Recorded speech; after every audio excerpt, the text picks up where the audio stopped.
Je vous ai pris n'importe quoi. C'est Je bien. regarde, je me dis.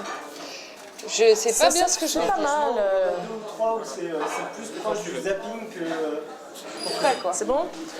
Alors, on va y aller. Donc, que trouve-t-on dans la bibliothèque de Daphné Burki? Bon, alors moi, je partage une bibliothèque déjà. Je ne suis pas seule chez moi. Et puis là, on n'est pas... J'ai beaucoup de chance. On n'est pas chez vous, en plus. Non, on n'est pas. Alors, pourquoi est-ce qu'on n'est pas chez moi? On est dans un café, tout simplement parce que j'ai un enfant. Merci, mon Dieu. J'ai un enfant qui aurait un peu pourri l'interview parce qu'évidemment, on est chez moi, mais on est aussi chez elle. Et elle a tendance à le manifester. À se mettre devant l'objectif. Donc, ça aurait été un peu compliqué de vous montrer ma bibliothèque avec elle. Donc, j'ai choisi de débarquer dans un café parce que le peu de temps libre que j'ai, je traîne dans des cafés, mais c'est très rare, mais c'est délicieux. Donc, j'explique aussi le choix global de ce que j'ai pris là pour ma bibliothèque. Donc j'ai évidemment eu un enfant il y a 1 an et demi, et donc depuis 1 an et demi, je ne sais pas du tout ce qu'on lit. Je ne vous proposerai pas de romans intello, philosophicaux ou mes fesses, parce que j'ai pas le temps. Donc j'ai pris que des choses très rapides comme ça à grignoter, plutôt drôles, voilà, ou en tout cas qui tentent de nous instruire un peu. Alors ça, c'est mon gros coup de cœur. Donc c'est Nine Antico. Nine Antico, c'est une illustratrice que j'aime d'amour, qui a un talent fou, qui est française. Et elle représente parfaitement l'époque qu'on vit en ce moment. Elle a habité dans une banlieue. Elle nous explique son adolescence dans ce roman. Donc c'est Le goût du paradis. Elle a habité dans le 9-3. Et elle nous montre toute sa période adolescente pas évidente, avec NTM évidemment dans le fond. Voilà, c'est plein de petites vignettes drôles où on se reconnaît. Bref, je me suis vraiment retrouvée en elle. Donc non, c'est la fameuse vague des romans illustrés.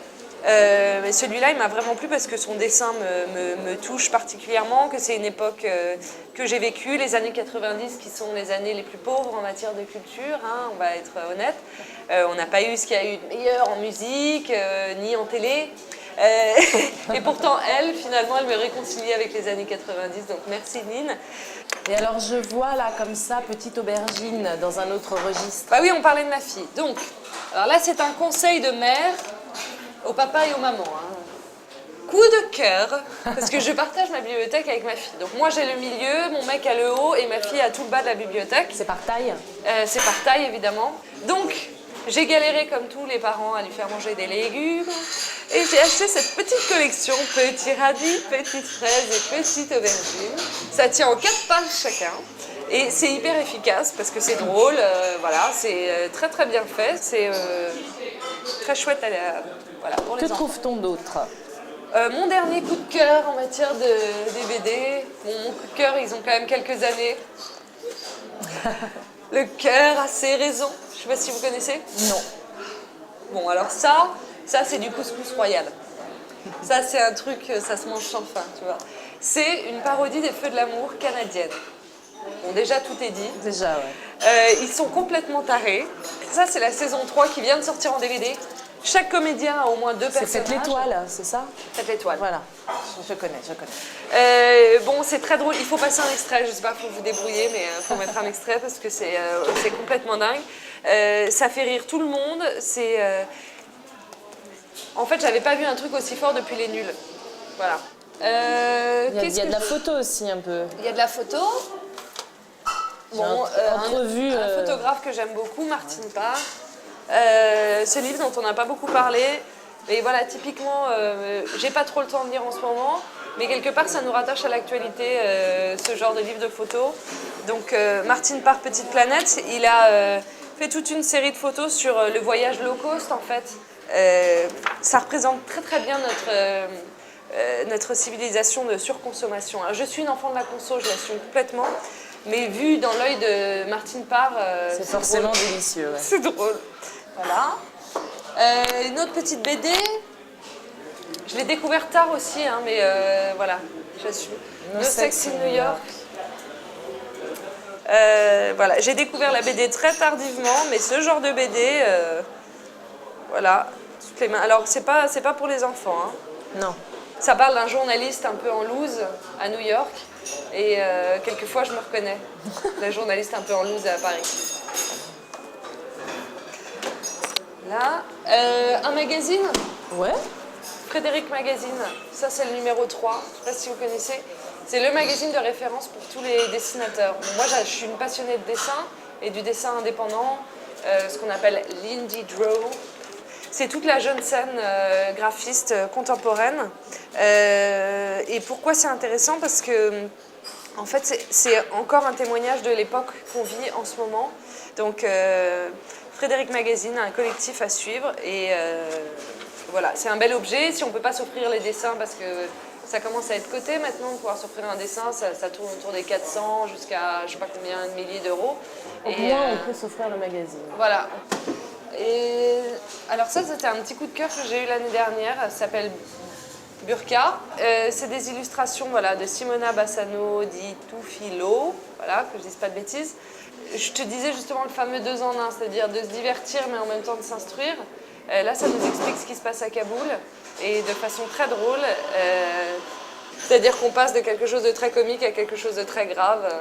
Et ça fonctionne très bien, donc je le conseille, Burqa. Burqa, ok. Bon, ça c'est un super bon pote à moi, Thomas Nélu, qui a une bibliographie très riche, hein, il a produit énormément de choses. Il en a marre que je lui ressorte celui-là, mais je l'aime bien quand même, le manuel de la photo ratée. Surtout avec l'arrivée du numérique en ce moment, c'est de plus en plus compliqué de faire des photos ratées, alors que qu'est-ce que c'était bien une photo ratée. C'était agréable de voir qu'on n'était pas tout beau, qu'on avait les yeux rouges, qu'on avait un œil à moitié fermé. La surprise au moment du tirage. Bah, on n'a plus de surprise au moment du tirage, donc oui à la photo ratée. Voilà, vous pourrez apprendre ce que c'est qu'un bon flou, une bonne sous-exposition, une bonne surexposition aussi, la photo aléatoire, la photo sans recul. La fameuse photo, l'objet interposé, donc voilà, c'est-à-dire que je pense qu'il voulait photographier sa belle-mère et qu'il se retrouve avec la bouteille de champagne. Ça nous est tous arrivé. Et un seau à champagne magnifique. Et en fait, ça fait une belle photo. Il se passe quelque chose. Voilà. Il reste la musique, je crois. Non, il y a un petit disque au passage. Voilà, un certain Travis Burki, voilà, Travis Burki, avec son dernier album Ce Garçon, celui d'avant s'appelait La Luge. Voilà, un garçon plein de talent, voué à un avenir tout doré. Ça, c'est le coup de cœur, en fait. C'est mon coup de cœur. Bon, il m'a fait un enfant aussi, donc c'est un sacré coup de cœur. Il faudrait pas en avoir tous les jours. Mais voilà. Non, si vous avez un peu si vous aimez la musique française, si vous aimez les textes, si vous aimez les poèmes, voilà. Il faut écouter. Alors, on va terminer l'interview, on va clore, comme je dis d'habitude, l'interview par la question habituelle. Est-ce qu'il y a dans les personnalités autour de toi que tu connais ou non, quelqu'un dont tu aimerais découvrir la bibliothèque? Alors moi, c'est marrant que tu me dises ça parce que là, je me disais tout à l'heure, il y a quelqu'un avec qui j'ai envie de travailler depuis très longtemps. C'est pas très original peut-être de dire ça, mais c'est quelqu'un, j'ai toujours aimé son travail, il s'appelle Alain Chabat. Et en fait, voilà, je le trouve extrêmement créatif quand même, c'est énervant, hein.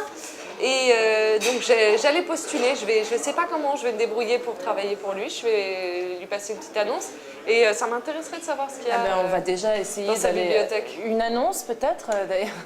Alain, voilà, si tu m'écoutes, peut-être que tu vois ce que je fais, peut-être pas, c'est pas grave. En tout cas, j'aimerais bien travailler pour toi, passer le balai, sortir ton chien, servir ou le jouer café dans un de tes films. Hop. Très bien. Merci beaucoup Daphné Burki de nous avoir reçus. Merci à vous. Dans cette bibliothèque. Oui. Et à bientôt. À bientôt. 40, ça va être trop long. Non, on coupera peut-être quelques trucs. Il y a quelque chose que tu vas pouvoir retenir. C'est vrai qu'après une émission, un tournage, un machin, je sais plus ce que je dis. Non, mais c'était très bien.